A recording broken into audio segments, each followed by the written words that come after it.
Olá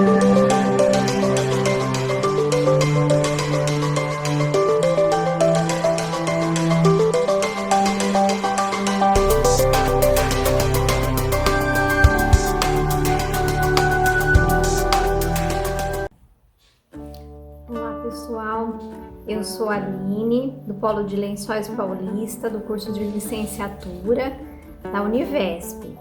E o nosso trabalho é do projeto Integrador 2. O tema do trabalho é a apraxia de fala e o desafio no ensino-aprendizagem da linguagem portuguesa com a utilização de recursos tecnológicos. O que é a apraxia de fala, né? O desenvolvimento da fala da criança, ela ocorre de forma gradual, durante boa parte da infância. As crianças, elas não nascem com a apraxia, que é o movimento da fala.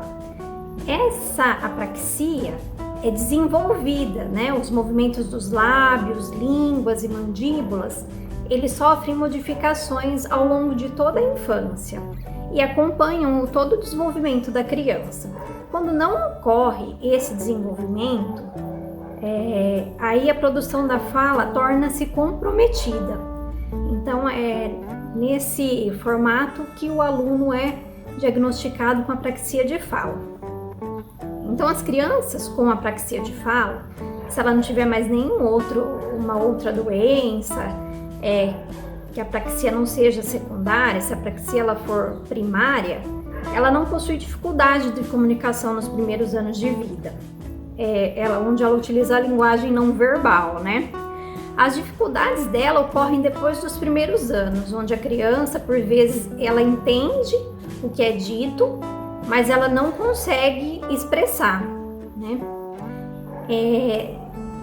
Qual que é o problema e o objetivo do nosso trabalho? Identificar as dificuldades no ensino-aprendizagem de língua portuguesa para essas crianças que têm apraxia de fala e verificar, além dos métodos tradicionais de ensino, existem outras formas para auxiliar o professor e a criança, né, com apraxia? Como melhorar a aprendizagem desses alunos? E como a gente pode minimizar, de repente, algumas dificuldades utilizando recursos tecnológicos? A justificativa do trabalho, por que a gente escolheu esse tema? A gente está vivendo uma era onde a tecnologia evoluiu muito a comunicação humana, né?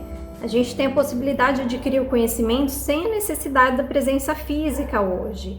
A utilização de aplicativos educativos, ela surgiu como umas opções de acesso à educação, acompanhando toda essa geração de crianças que já nasceram no mundo digital, né?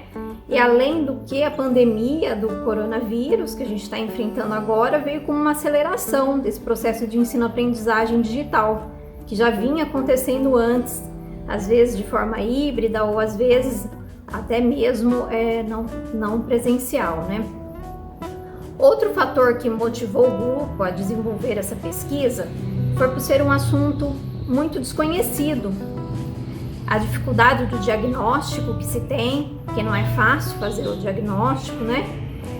E ser um trabalho que às vezes a gente vai ter que estar desempenhando, né, no nosso futuro como professores.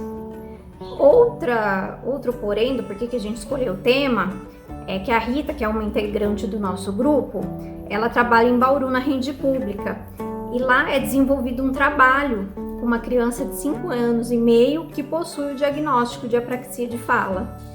A metodologia utilizada foi pesquisa em teorias e sites, né? Livros, artigos científicos, e também fizemos entrevista com as professoras desse aluno da rede pública e com a mãe da criança. Vamos demonstrar os resultados da pesquisa sobre a apraxia de fala. Realizamos algumas entrevistas, duas entrevistas com professoras da Rede Municipal de Ensino de Bauru e uma com o responsável pela criança com apraxia de fala. Agora vamos demonstrar a entrevista na visão da mãe. A mãe relatou que a criança foi diagnosticada com apraxia de fala entre 2 e 3 anos, que foi um diagnóstico difícil e confuso, que ela, quando recebeu o diagnóstico, não se assustou, buscou informações para ajudar o seu filho e que ele ainda realiza tratamento fonoaudiológico e com terapeuta ocupacional.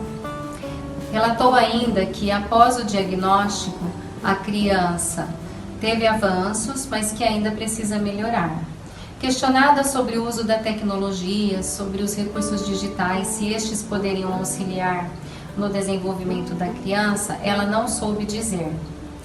Quando foi questionada sobre o método Boquinhas, disse não conhecer, mas manifestou interesse para auxiliar o desenvolvimento de seu filho. Resultados da pesquisa sobre a apraxia de fala na visão de 2 professoras da Rede Municipal de Bauru. Foi realizada uma entrevista onde as professoras foram questionadas em que momento tiveram contato com a apraxia de fala.